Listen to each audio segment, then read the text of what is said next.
So you can move to the next one then, please. And there we have the military man. I was serving the Riemann Christian Reformed Church in the 60s. Began my ministry in about 1960, but in the 60s I was at the Riemann Christian Reformed Church, 64 to 71, and then I was approached. There are other young ministers that were approached too, but I was approached by the chaplaincy committee of the Christian Reformed Church. Reverend Skolin, I don't know if you remember him, but he approached me. Reverend Goody, both of them were chaplains, military chaplains. We need some more chaplains. Can you help us out? I thought that was very inviting. I said, sure, I'll give that consideration. I talked to my wife and she said, are you crazy? And so she had some reservations about it, but I talked to her and talked to the Lord about it, and we decided that we'd go for it. And went through the various hoops, and I eventually was commissioned as a first lieutenant Army chaplain in the Army Reserves. And my base was at Muskegon, and every Tuesday I would go there and provide counseling. And then once a month I would have a worship service there, and I would lead that worship service. I really enjoyed that, but it was kind of busy on those Sundays because it meant that I was serving as a senior pastor in the Riemann Church. I'd go to that 7 o'clock, I think it was 7 o'clock in the morning, we had a military service, worship service. And then at 9:30, I had a morning worship service at Riemann Church, and then we had the evening service at 7 o'clock, and then we had also a young people's meeting. So it was kind of a busy Sunday. And because of that, and because of also some medical issues, my term of service was kind of limited. You can move to the next slide, please. And I call this slide a picture of the preacher on steroids, is the best way of putting that. I don't know if you can see it as well as I could see it before when I looked at it. What do you think, Raj? Is that a good description? A preacher on steroids? I just have to say that what happened is that after I completed my first year in the seminary, Garrett knows all about this too, that I received my preaching license, and then we were all given preaching assignments. And I was given an assignment to serve the Atwood Christian Reformed Church way up north, 175 miles north of here, and to serve there for 10 weeks. And I was serving as a seminarian. I was giving exhortation, is what they called it at that time. I had my preaching license, and so I was a student preacher. I enjoyed it, and I have to tell you that a highlight of it was that I went with the young people of that church. We really had a lot of fun. Went with the young people to Mackinac City, Michigan, and went there for the dedication of the newly erected Mackinac Bridge. That was an exciting experience.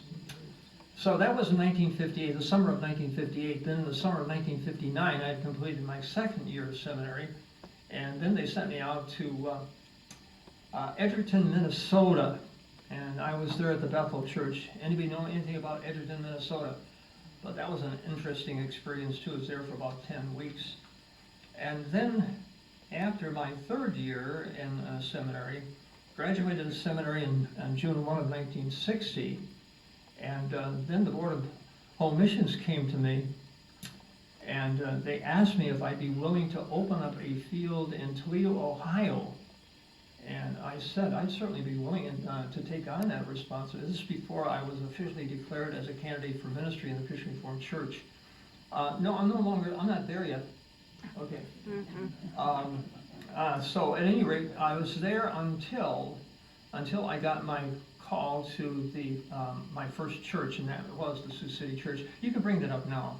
I'm done with the minister on steroids. Okay. Now we enter into a period of time after which I had received my ordination. And I was blessed with being ordained in this particular church, the Sioux City Church. They call it the First Christian Reformed Church of Sioux City, Iowa. And listen to this. My ordination took place on the very same day that we got a new president. I don't know if that rings a bell with you, but January 20, 1961, that's when we had that handsome young politician known as John Kennedy, and he stood before the whole nation, and he gave that rousing speech. Don't ask what the country can do for you, but ask what you can do for the country. You remember those words to that effect? Mm-hmm. On that same day, I was in this little church, and I had 3 Christian Reformed ministers, and they were involved in the ordination service, and I had to take my ordination vows in this little church. And I don't remember the names of those ministers anymore. Do you, Helen? Reverend Hanning was one of them. Oh, Reverend Newenheis. Hanning. Yeah, and Reverend Hanning. And there was was there another one? Okay. So they were involved in my ordination service there. And that's a church that, before we had that service, I had to be examined by classes.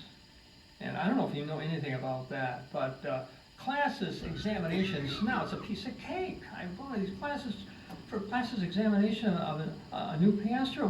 It's maybe 2 hours. I was there the whole day with all these questions. What didn't help was the fact that I had as a roommate, I'm going to tell you his name, Mark Hoagland. He's the one that introduced the whole issue of infallibility. So I was really grilled on a lot of questions relating to infallibility. So I had quite a session there, but the good news in my view is that we had a wonderful ministry there at Sioux City. We had a swim team. I wonder if people even know what a swim team is anymore. It's not, pardon me? Okay, you've got the answer, but when I talk about a swim team, people are saying, why did you have a swim team at church? Is it like swimming in water? No, Summer Workshop in Missions. It's an acronym, right, for Summer Workshop in Missions. We had 6 swimmers that came out there. They helped us in our ministry, delightful young people. We really enjoyed that, especially Dave Gabriels. He was a colorful individual. Remember him? The only really best place in all the United States, we had to know that, was Sheboygan, Wisconsin. That was the best place, and the best bratwurst was the bratwurst that you got in Sheboygan, Wisconsin. Remember that? Yeah, he was good. So at any rate, we had a nice ministry there, and 2 of our children were born there too. Our son Dan, I just referred to Dan, he was born there. Daniel Franklin, Evenhouse, and oh yeah, there's a story connected with that maybe I think I might have time for that. But when it came to our first son, this was a very special moment in our life as husband and wife. What are we going to name him? We want to have a biblical name, and we came across Benjamin, so we wanted to have the child named Benjamin. But I said, the second name has to be after my dad, and then his name is Franklin. So I said, I can't see myself baptizing my son Benjamin Franklin. So we went for the name Daniel Franklin Evenhouse. Okay, so at any rate, then Sally was also born when we were there in that first church. And that was on July 8 of 1964 that she came, and she graced our home with her wonderful personality. I was told that I have to tell you this story, though, about the time we burned the roast and locked ourselves out of the parsonage. Ready for that one? It was such a busy Sunday, and we all hopped in the car because the parsonage was located about 4 or 5 miles away from the church, so we had to go by way of car. I hopped in the car. I had completely forgotten about the fact that I left the keys to the house, in the house. Okay, it didn't bother me through the whole service, and then we came back and we couldn't get in the house. I didn't have my keys. What are we going to do? Well, the janitor, he always has an extra set of keys. So I contacted Mr. Jones. I told him about the problem. He says, I'm sorry, I do not have an extra set of keys to that parsonage. So he came over with his son, John, and we stood there. We're trying to figure out the best way, the less intrusive way, to enter into that parsonage without wrecking it too badly. In the meantime, his son John is circling the house and checking things out. He came and made a report. I have some good news here, he said. I went to the front door, and that door was unlocked. I can go right in. So that's great, good news. But there is some bad news. When I walked inside the parsonage, it was just filled with smoke all over the parsonage. So my wife went and checked it out, and she went and checked the stove and the gauge on the stove. Instead of turning the gauge down when we left, she turned it all the way up. And so we roasted the toast, or we roasted, the roast itself turned into ashes, but at least the house didn't turn into ashes. So, all right, one more story about Sioux City, and I think we better be on our way. But the other story that I'd like to give you about Sioux City is that we were asked to come back 20 years later when they celebrated their 50th anniversary of the Sioux City Church. And I was asked to preach, and I gladly accepted that invitation to preach. And I went to the pulpit, and here I looked over at the audience there, and way back there is my English teacher, Miss Calamine. She had, she taught us when I was in elementary school in Cicero, Illinois. She had moved to, in the meantime, had moved to Sioux City, and she was sitting there in the audience. And I had all these memories of Miss Calamine. And I can remember once making a remark in class, and she says, "James, that is irrelevant." And as I was preaching away, I was thinking about that all the time. And I had this picture in my mind. When I come and shake hands with these people, and Miss Calamine, she will say, "That message was irrelevant." So that was the other story. Got some more serious stuff here. So we got, I think, the next one. We have to move. This is the Riemann Church in Fremont, Michigan. Well, I say Fremont, Michigan. It's actually 5-6 miles to the west of Fremont, in the Fremont area. And I had the privilege of serving that church from 64 to 71. And I have to read you the statistics here and the numbers here. My wife, I should say my daughter Sally, who's the English teacher, she got a copy of my notes in advance. And she said, "Now, Dad, do not read statistics. Everyone will fall asleep for sure. But I'm going to do that for this paragraph, if you don't mind." It goes like this. We served here from 1964 to 71. When I served there, we had 68 families. Now they have over 100 families at that church. They're the largest CRC church in the Fremont area. And then it goes on to say, during my time of service, we had 40 professions of faith, 1 reaffirmation of faith, 1 adult baptism, 21 infant baptisms. By the way, one of the infant baptisms was the baptism of my son Phil. He was baptized in that church. They made a big deal of Phil. It was the first baby born in the parsonage for a century or more. And so they made a big deal of that. But there were 21 infant baptisms, 14 weddings, 17 funerals. And on January 24, my farewell Sunday, there were 7, this is January 24, 1971, 7 young people made profession of faith. Now she says, don't give any statistics, they're very, very boring. That is not boring when I think about those 7 young people standing up and making a public profession of faith in Jesus Christ.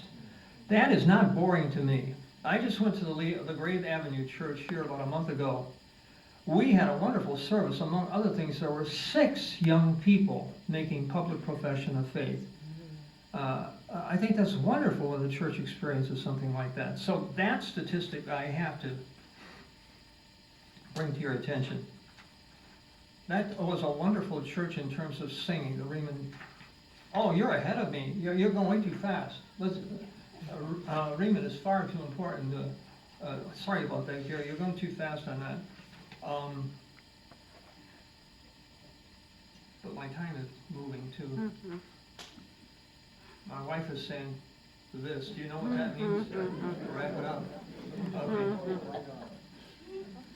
Okay. Thanks for your attention so far. Okay, I have to say that it was a wonderful. Please, can we have Raymond?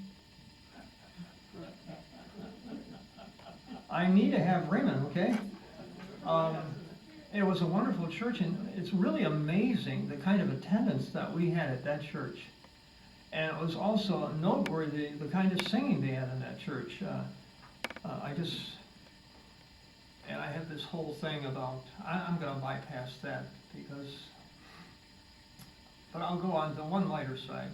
I was in my study, this was when we were serving the Riemann Church, and I was minding my own business and doing my studying, and all of a sudden these French doors to my study were opened very quickly, and my wife came flying in the study.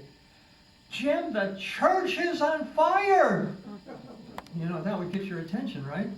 So I went out there and checked it out, and it turned out the church was not on fire, but a chicken coop close to the church was on fire. So it was a pretty important thing. Called up the volunteer fire department, and these men came out and they put on all their equipment and they positioned their hoses, and then they found out that there was no water in the tank. So the flames are up in the air, and the men had to go to the nearby lake about 5 miles away, and they had to get their tank loaded up with water and came back. By the time they came back, of course, the whole chicken coop was completely a disaster and burned up to the ground. But at least the church itself was spared. And we were spared of that chicken coop smell, by the way, and especially in the summertime was pretty serious. Okay, now, Gary, why don't we go to the next one, okay? All right, here we have the Plainfield Christian Reformed Church. I had the privilege of serving that church from 1971 to 1977. And I have statistics on this one too, and I'll read them very quickly. It's called now the Blythefield Christian Reformed Church. Some of you may know of it as the Blythefield Christian Reformed Church. I read it this way, that on February 14, 1971, I was installed as pastor of the Plainfield Christian Reformed Church located in Rockford, Michigan. And Dr. Carl Kruniga was present and gave the charge of the congregation. He was my homiletics professor. During my 6-year stay there, I baptized 23 babies, 2 adults. We witnessed 28 professions of faith and 5 marriages. There were 13 deaths, including a 19-year-old young man who died of cancer. It was a very hard funeral for Ron Feikema. I have to also call your attention to the fact that we had one member of the church that you might be interested in knowing about. One member of the church was called David Meyer. He had an interesting story to tell me. He said that he was the grandson of Dr. Louis Burkhoff, and he said that Dr. Louis Burkhoff may have been one of your seminary professors. He was not. He was there before I came to the seminary. But Dr. Louis Burkhoff presided over the organizational meeting of the Plainfield Church earlier in the century, May 9 of 1906. And again, I don't know if that name is familiar to you, but Dr. Burkhoff became a professor at Calvin Seminary, became the president of Calvin Seminary, and wrote a number of books, and also the book on systematic theology. Garrett and I had to read a lot of that book, much of that book. But that grandson that was a member of that church, David Meyer, he now is part of the Bretton Woods family, because he just moved into one of the condos. I don't know if it's a familiar name to you. Yeah. Another one of his grandsons is with us this evening, and that's Lou Burkhoff right here. And that was quite a surprise. We really welcome you as one of our residents here, Lou. I was walking, minding my own business. This was a few months back, walking on the 4th floor. As you know, I usually walk my way up to the 6th floor where I live. And I was making my way up, and walking down the 4th floor, I think it was, that's your floor, right? Second. Okay, I was on the wrong floor. But all of a sudden I noticed this nameplate, Lou Burkhoff. Lou Burkhoff? Give me a break. This can't be Lou Burkhoff. So I guess later on I checked it out, and it was Lou Burkhoff, but it was the grandson of Dr. Louis Burkhoff. We are honored to have you in our presence, Lou. Okay, let's try the next one then, okay?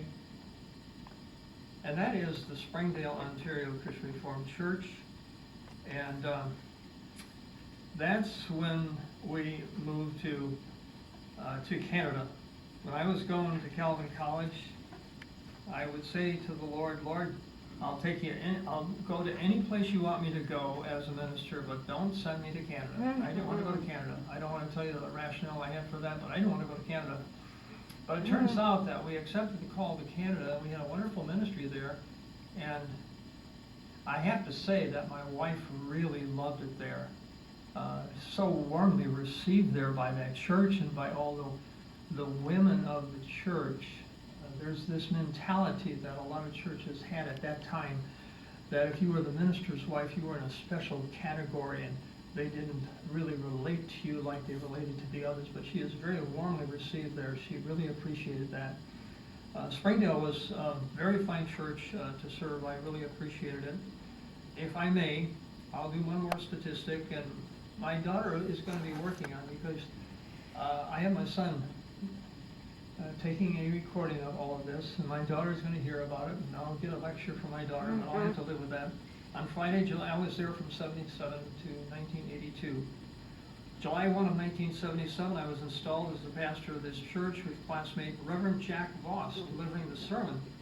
During my stay here, I had the privilege of officiating at 12 weddings, 37 baptisms, 37 professions of faith, 2 funerals, had the privilege of serving Classes Toronto as their stated clerk. And on the lighter side,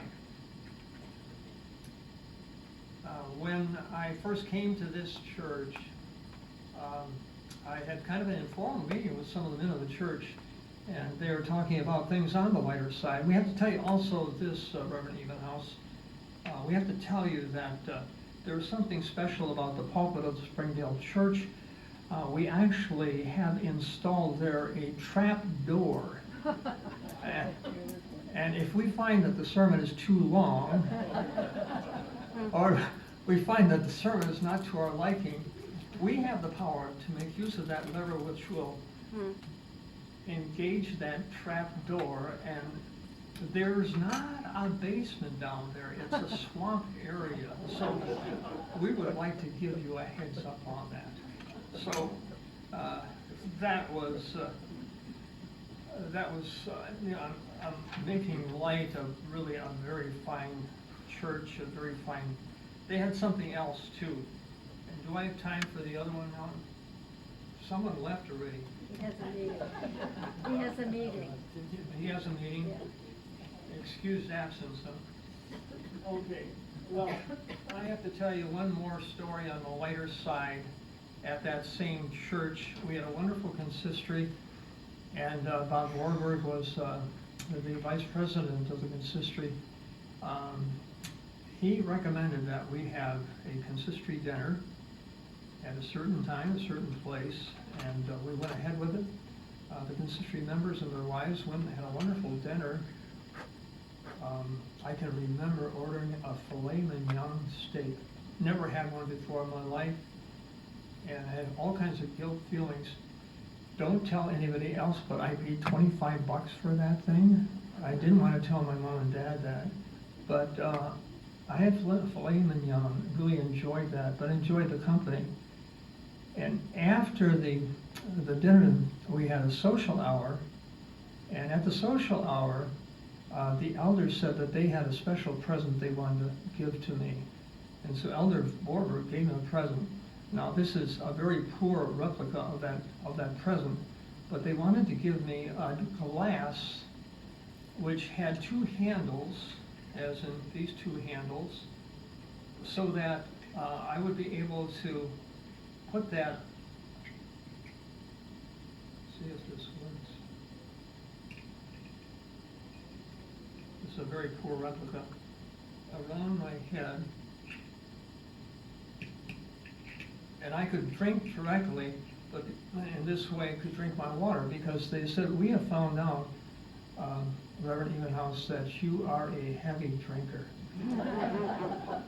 You're preaching away and you're drinking and you're drinking. And we want to make it a little bit handier for you. So we want you to have this as a gift. And so we had a little fun with that. And then I took it off. And then Elder Bob Borberg, a few minutes later, he said, you know, Reverend Evenhouse, I bet you $50 you'll not do this next Sunday. So you know what happened. Next Sunday came, he says, I'll bet you $50, and I took him up. I don't know if you're supposed to bet, but I took him up on that. The next Sunday, announcement time came, and you have to announce these things. So I told the congregation about the wonderful consistory dinner that we had, and then also this special present that was given to me. And then actually, Elder Borberg said, I'll bet you $50 that you will not actually put that on when you're on the pulpit. And I told the congregation, I said, I bet him that amount of money, and as you can see, I'm not putting it on. Well, it did work at one time, and I guess it's deciding not to work this time. Jack, you're gonna have to help me out here. No, I'll just forget about it. But I actually put it on as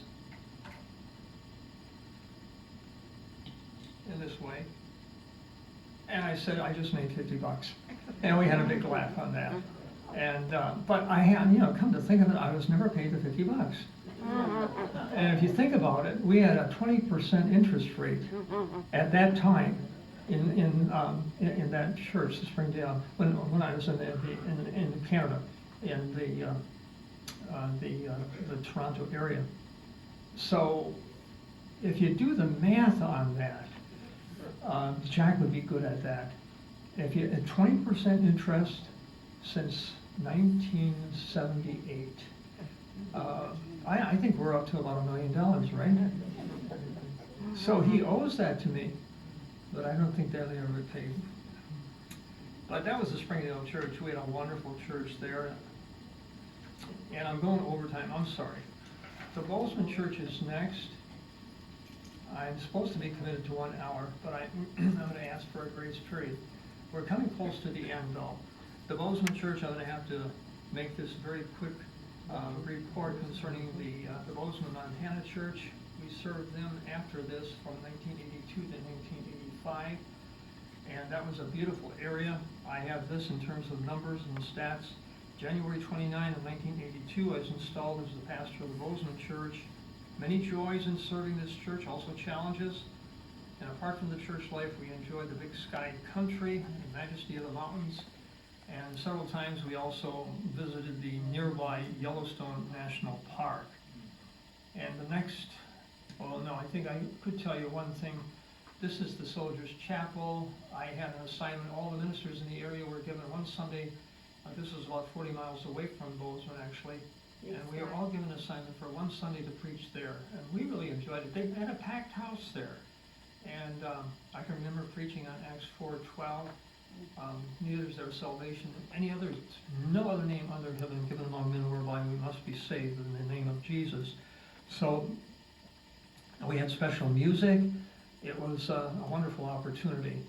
I wanted to say one thing about the Bozeman Church, that we had also some people there with a real sense of humor. This one young lady, well, she was actually middle-aged. Her name was Barb Jerky, and she had a bookstore that she was employed at, and she called me one time and she said, Pastor, I'm having some difficulty on the question of where in the scriptures do you find information about King Hezekiah? So, of course, I had an answer right away. Just go to the book of Hezekiah.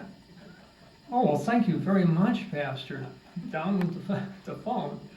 And then about a half an hour later, she called and she says, there's no book of Hezekiah. So we had a little bit of fun with that. So let's go to the last church, the Atwood Church that I served the longest, actually for 15 years. And I had to make reference to the fact that, well, some of you don't know where that is. 175 miles north of here. It's about 10 miles south of Charlevoix. And I have to tell you that my wife really enjoyed the years there. because she had a teaching position in the local Christian school, the Ebenezer Christian School, and she thoroughly enjoyed that. She really felt bad when we had to retire, and she really missed it. So I have to tell you this about Atwood, that we had 19 professions of faith during the 15 years that I was there, 1985 to 2000, 6 weddings, 21 funerals, and a lot of good memories. I think I can afford to share one memory with you.